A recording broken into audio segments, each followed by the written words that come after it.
by popular demand of the youngest citizens of Bangladesh, Muhammad Yunus.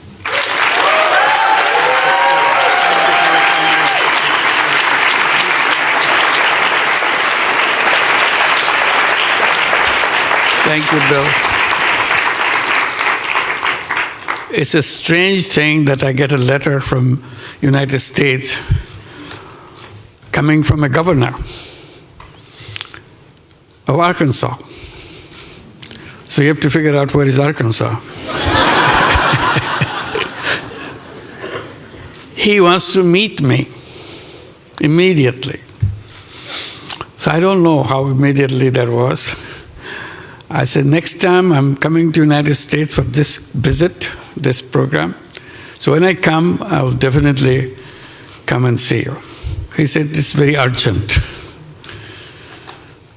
I said, well, I'll see how quickly I can come. I couldn't come early. I came for the meeting. And that was the beginning of our contact. And he tried to understand what is this Grameen Bank that people talk about. So I explained. And both he and Hillary sitting there in the hotel room where I was invited to talk. And after listening, we need it. He says, we need it. How quickly we can get it in Arkansas. So that was the beginning of the whole story. So I visited in the same trip, Arkansas. He organized everything to go look at. That's amazing scene that I've seen in the rural areas of Arkansas.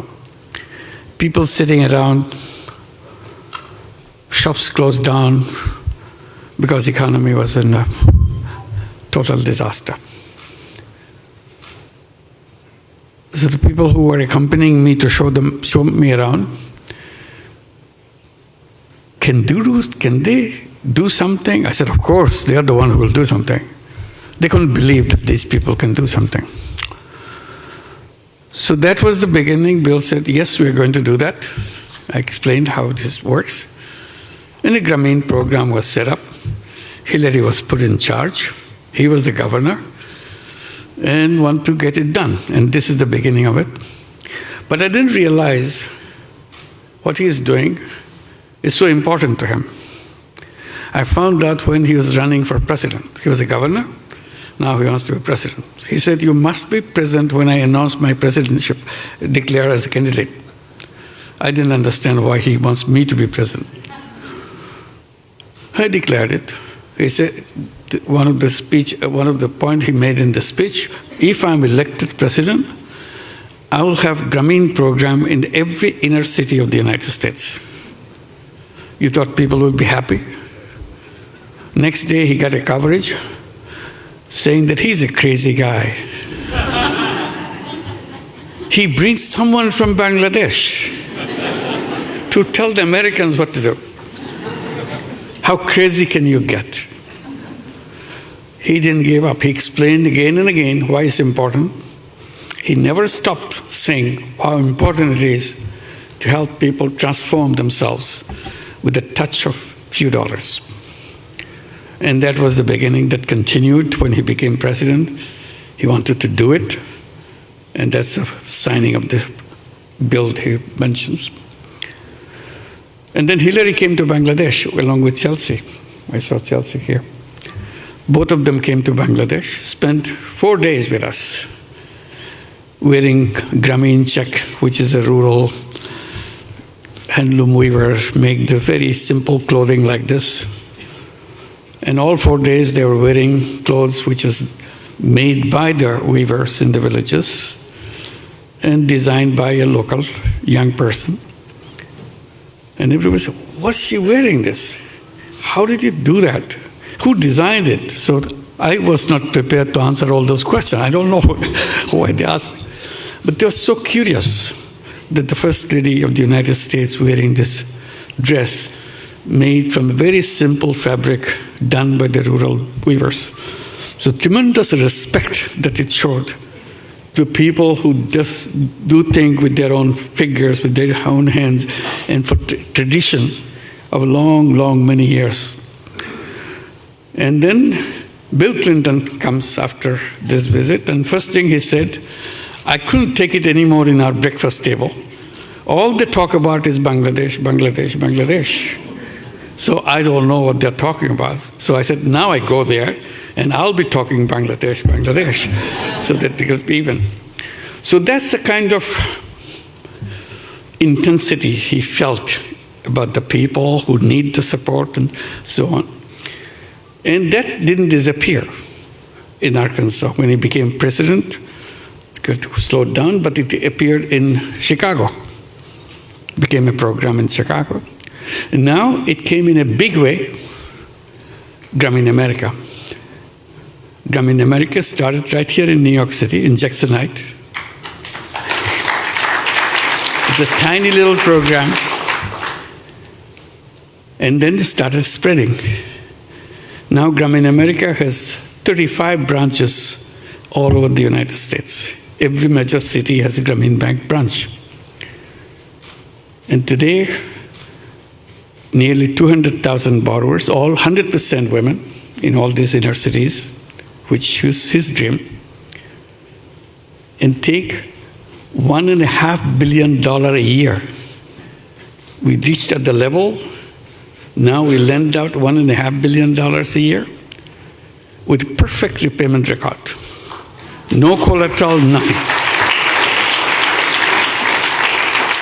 And they are giving the projection, so in the next 10 years, we'll be reaching a level with $4 billion a year kind of loan duration.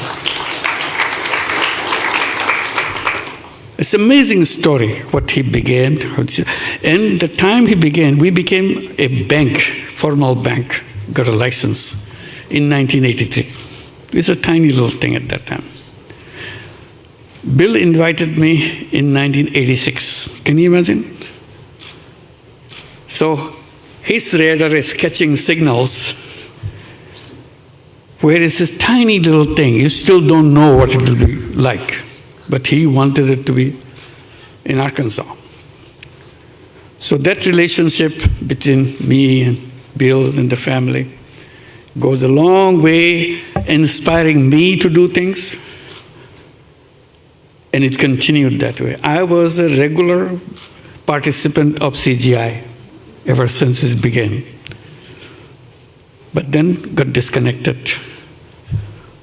I'm very happy to be back here. It's wonderful. You've heard a lot of stories about Bill Clinton, but probably many people don't know the story that I know. And I saw him very close range, what he is all about. And I'm so proud to be his friend and Hillary's friend and Chelsea's friend. It's a wonderful relationship for a cause, and he never for a moment paused over the validity of this concept, and continued even today. Wherever he goes, he tells the story. And he never forgets what is happening to me and to our work. And thank you very much, Bill, for the wonderful friend that you have been. Thank you. Thank you very much.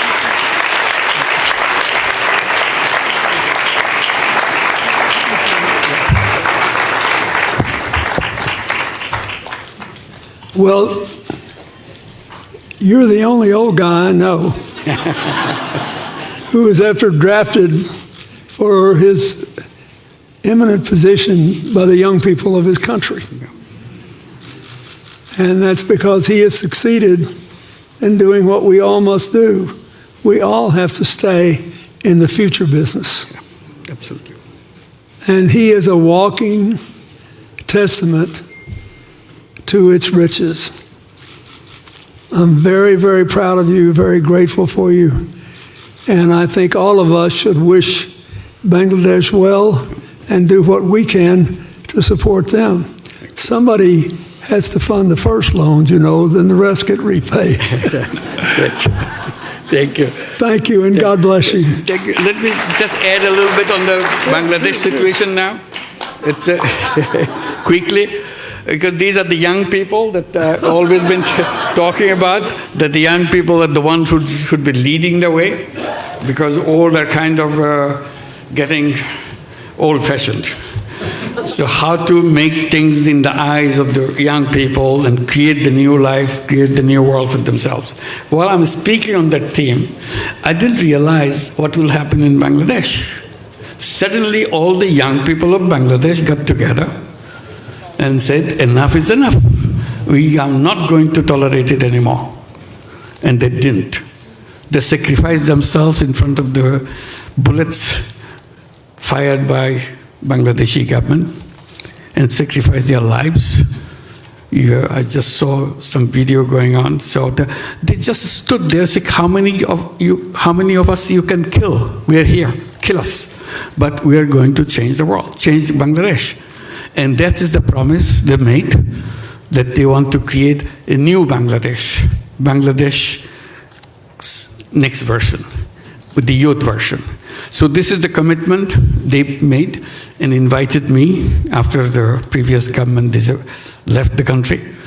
So invited me to head the country. This is what I'm doing, trying to implement what the dreams of the young people promised to the nation, how it can be done. The whole nation, they mobilized the whole nation together. It's not just the young people. Every single person in Bangladesh support this cause.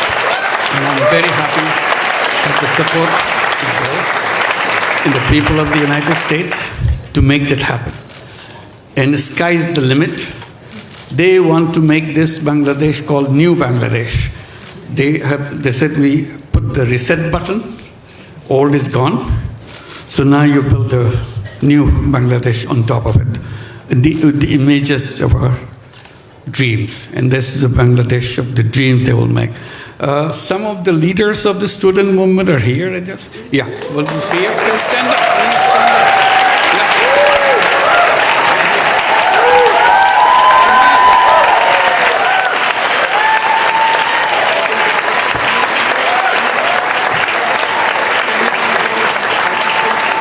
It's amazing the way they speak.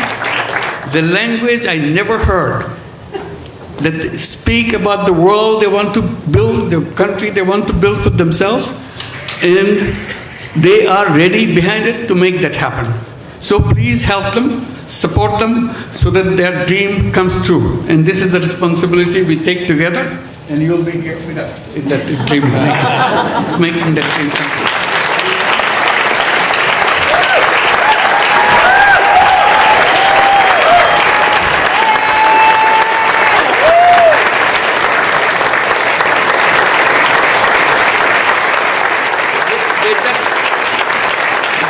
Look like any other young person. You will not recognize her. But when you see them in action, when you hear them speak, you'll be shaking. They shook the whole country by their speeches, by their dedication, their commitment. They said, you can kill us anytime you want, but we are not giving up.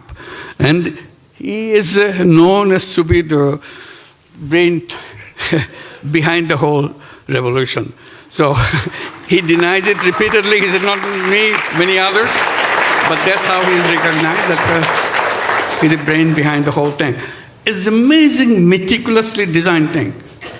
It's not just suddenly came, it's not like that. Very well designed. Even the leadership pattern, people don't know who the leaders.